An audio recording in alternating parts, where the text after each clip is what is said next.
ನನ್ನ ಹೆಸರು ಡಿ ಹನುಮಂತ ಅಂತ. ನಾನು ರಾಮನಗರ ಜಿಲ್ಲೆ ಚನ್ನಬಣ್ಣ ತಾಲೂಕಿನ ಒಂದು ಹಳ್ಳಿ ಬೈರ್ಸಟ್ಟಹಳ್ಳಿ ಅನ್ನೋ ಕುಗ್ರಾಮದಿಂದ ಬಂದಿದ್ದೀನಿ. ನಾನು ಕೂಡ ಡಿಪ್ಲೊಮಾ ಇನ್ ಸಿವಿಲ್ ವಿದ್ಯಾಭ್ಯಾಸ ಮಾಡಿದ್ದೀನಿ.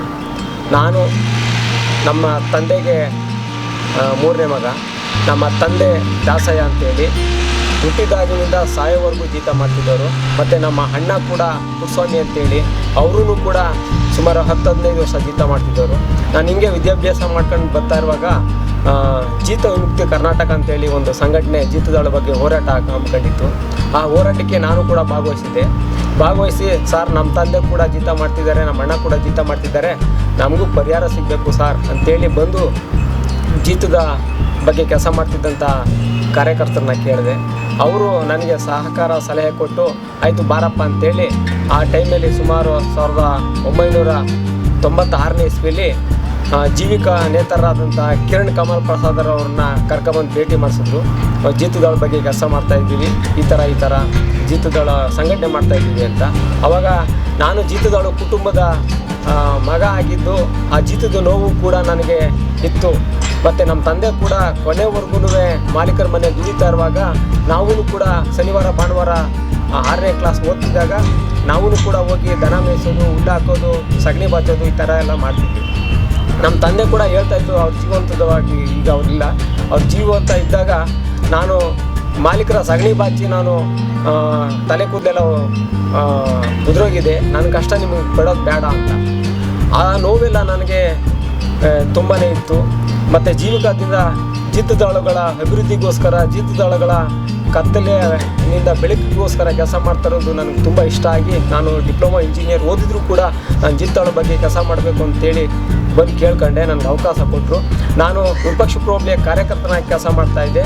ಆ ಟೈಮಲ್ಲಿ ಜೀತ ವಿಮುಕ್ತಿ ಕರ್ನಾಟಕದಿಂದ 308 ಜನ ಜೀತದಾಳುಗಳನ್ನು ಗುರುತಿಸಿ ಅವರ ಬಿಡುಗಡೆಗಾಗಿ ಜಿಲ್ಲಾಧಿಕಾರಿಗಳಿಗೆ ಅರ್ಜಿ ಹಾಕಿಸಿ ಅವರ ಬಿಡುಗಡೆ ಪತ್ರ ಕೊಡಬೇಕು ಅಂತೇಳಿ ಹೋರಾಟ ಮಾಡ್ತಾಯಿದ್ದಾಗ ನಾನು ಕೂಡ ಕೈ ಜೋಡಿಸಿ ಸುಮಾರು 16-18 ವರ್ಷದಿಂದ ನಾನು ಜೀತದಾಳು ಬಗ್ಗೆ ಕೆಲಸ ಮಾಡ್ತಾಯಿದ್ದೀನಿ. ನಮ್ಮ ಮನೆಯವರು ಕೂಡ ಜೀತದಾಳು ಕುಟುಂಬದ ಮಹಿಳೆಯರ ಸ್ವಸಹಾಯ ಸಂಘಗಳನ್ನ ಕಟ್ಟಿ ಜೀತದಾಳುಗಳು ಮಾಲೀಕರ ಮನೆಗೆ ದುಡ್ಡುಗೋಸ್ಕರ ಹೋಗೋದು ಬೇಡ ಅಂತೇಳಿ ಆರ್ಥಿಕವಾಗಿ ಸಬಲರಾಗಬೇಕು ಜೀತದಾಳು ಕುಟುಂಬದವರು ಅಂತೇಳಿ ಸಂಘಗಳು ಕೊಟ್ಟು ಆರ್ಥಿಕವಾಗಿ ಮಹಿಳೆಯರನ್ನ ಮೇಲೆತ್ತ ಕೆಲಸಗಳು ಮಾಡ್ತಿದ್ದಾರೆ. ನಾವೂ ಕೂಡ ಚನ್ನಬಣ್ಣ ತಾಲೂಕಿನಲ್ಲಿ 308 ಜನ ಜೀತದಾಳುಗಳ ಜೊತೆಗೆ ಯುಗಾದಿ ಮತ್ತು ಸಂಕ್ರಾಂತಿ ಮತ್ತು ಮಾಳಪಕ್ಷದಲ್ಲಿ ಸಂಘಟನೆ ನಿಯಮದ ಪ್ರಕಾರ ಜೀತದಾಳುಗಳನ್ನ ಗುರುತಿಸಿ ಸರ್ಕಾರಕ್ಕೆ ಅರ್ಜಿ ಹಾಕ್ಸ್ತಕ್ಕಂಥ ಕೆಲಸಗಳು ಮತ್ತು ಜೀತದಾಳುಗಳಿಗೆ ತರಬೇತಿ ಕೊಟ್ಟು ಕಾನೂನು ಬಗ್ಗೆ ತರಬೇತಿ ಕೊಟ್ಟು ಮುಖಂಡತ್ವ ಬೆಳೆಸ್ತಕ್ಕಂಥ ಕೆಲಸ ಕಾರ್ಯಗಳು, ಜೀತದಾಳುಗಳ ಒಕ್ಕೂಟಗಳು ಮತ್ತು ಮಹಿಳಾ ಮುಖಂಡರ ಒಕ್ಕೂಟಗಳು, ಆಮೇಲೆ ಸ್ವಸಹಾಯ ಸಂಘಗಳು ಮತ್ತು ಮಕ್ಕಳ ಸಂಘಗಳು, ಕಟ್ಟಡ ಕಾರ್ಮಿಕರ ಸಂಘಗಳು, ವೃದ್ಧರ ಸಂಘಗಳನ್ನೆಲ್ಲ ಮಾಡಿ ಸಂಘಟನೆ ಮಾಡ್ತಾರೆ. ದಲಿತರನ್ನೆಲ್ಲ ಸಂಘಟನೆ ಮಾಡಿ ಅವರ ಹಕ್ಕುಗಳನ್ನ ಕೇಳಬೇಕು ಅಂತೇಳಿ ಅವರ ಹೋರಾಟಗಳನ್ನ ರೂಪಿಸ್ತಾ ಇದ್ದೀವಿ. ಮತ್ತು ಇತ್ತೀಚೆಗೆ ಅಂಗರಳ್ಳಿ ಘಟನೆ ಆದಮೇಲೆ ನಮ್ಮ ಚನ್ನಬಣ್ಣ ತಾಲೂಕಿನಲ್ಲಿ ಸರ್ಕಾರದಿಂದ 30 ಜನ ಜೀತದಾಳುಗಳನ್ನ ತನಿಖೆ ಮಾಡಿ ಬಿಡುಗಡೆ ಪತ್ರ ಕೊಟ್ಟು ಅವ್ರಿಗೆ ಪರಿಹಾರ ಕೂಡ ಸಿಕ್ಕಿದೆ. ಇತ್ತೀಚೆಗೆ ನಾವು ಜೀತದಾಳ ಬಗ್ಗೆ ಕೆಲಸ ಮಾಡ್ತಾ ಇರುವಾಗ ಸರ್ಕಾರದ ಅಧಿಕಾರಿಗಳಲ್ಲಿ ಪ್ರಶ್ನೆ ಕೇಳ್ತಾ ಮತ್ತು ಜಿಲ್ಲಾ ಜಾಗೃತಿ ಸಮಿತಿಯ ಸದಸ್ಯನಾಗಿದ್ದೀವಿ. ಅಲ್ಲಿ ಜಿಲ್ಲಾ ಜಾಗೃತಿ ಸಮಿತಿಲೂ ಕೂಡ ಜಿಲ್ಲಾಧಿಕಾರಿಗಳಿಗೆ ಒತ್ತಡ ಆಗ್ತಾಯಿದ್ದೀವಿ, ಉಪವಿಭಾಗಾಧಿಕಾರಿಗಳಿಗೆ ಒತ್ತಡ ಆಗ್ತಾಯಿದ್ದೀವಿ. ಅವರೆಲ್ಲ ಸ್ಪಂದಿಸುವ ರೀತಿಯಲ್ಲಿ ಜೀತದಾಳುಗಳಿಗೆ ಯಾವುದೇ ರೀತಿಯ ನ್ಯಾಯ ಕೊಡ್ತಾ ಇಲ್ಲ.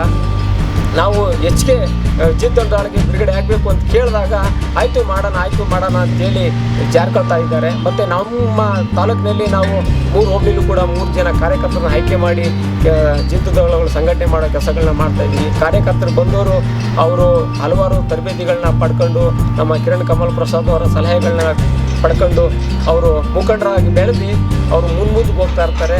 ಮತ್ತು ಅವರ ಆರ್ಥಿಕವಾಗಿ ಬೇರೆ ಉದ್ಯೋಗಗಳನ್ನ ಆರಿಸ್ಕೊಂಡು ಹೋಗ್ತಾ ಇದ್ದಾರೆ. ಅಲ್ಲಿ ಸಂಘಟನೆ ಕೂಡ ಕಷ್ಟ ಆಗ್ತಾ ಇದೆ.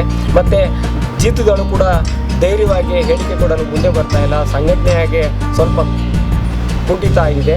ಮತ್ತು ಅಧಿಕಾರಿಗಳು ತುಂಬ ಜನರನ್ನ ತಪ್ಪು ದಾರಿಗೆ ಎಳಿತಾ ಇದ್ದಾರೆ. ಆಯಿತು ಜೀತದಾಳು ಬಗ್ಗೆ ನಾವು ತನಿಖೆ ಮಾಡ್ತೀವಿ, ತನಿಖೆ ಮಾಡೋದಿಲ್ಲ ಅಂತ ಅಂದಮೇಲೆ ನೀವು ಪ್ರಶ್ನೆ ಕೇಳಿ ಅಂತೇಳಿ ತುಂಬ ನುಂಚ್ಕೊಳ್ಳೋ ಕೆಲಸಗಳು ಮಾಡ್ತಾ ಇದ್ದಾರೆ. ಆದರೂ ನಾವು ಬಿಡದೇನೆ ಸಂಬಂಧಪಟ್ಟಂತಹ ಇಲಾಖಾ ಅಧಿಕಾರಿಗಳನ್ನ ಕಾನೂನು ಪುಸ್ತಕಗಳನ್ನ ಹಿಡ್ಕೊಂಡು ಬಿಡುಗಡೆ ಮಾಡಬೇಕು, ಅವ್ರಿಗೆ ಪರಿಹಾರ ಕೊಡಬೇಕು ಅಂತೇಳಿ ಹೋರಾಟ ಮಾಡ್ತಾಯಿದ್ದೀವಿ. ಇನ್ನು ಮುಂದಕ್ಕೂ ಕೂಡ ನಾವು ಜೀತದಾಳ ಬಗ್ಗೆ ನಿರಂತರವಾಗಿ ಹೋರಾಟ ಮಾಡ್ತಾಯಿದ್ದೀವಿ. ನಮ್ಮ ಜೀವನವನ್ನು ಕಿರಣ್ ಕಮಲ್ ಪ್ರಸಾದ್ ಅವರ ಸಲಹೆ ಸಹಕಾರವನ್ನು ತಗೊಂಡು ಅವರ ಮಾರ್ಗದರ್ಶನದಲ್ಲಿ ಅವರ ಜೊತೆಗೂಡಿ ನಾವು ಕೆಲಸ ಮಾಡಬೇಕು ಅಂತ ತುಂಬ ಕಠಿಣಬದ್ಧವಾಗಿ ನಿಲುವನ್ನು ತಾಳಿದ್ದೀವಿ.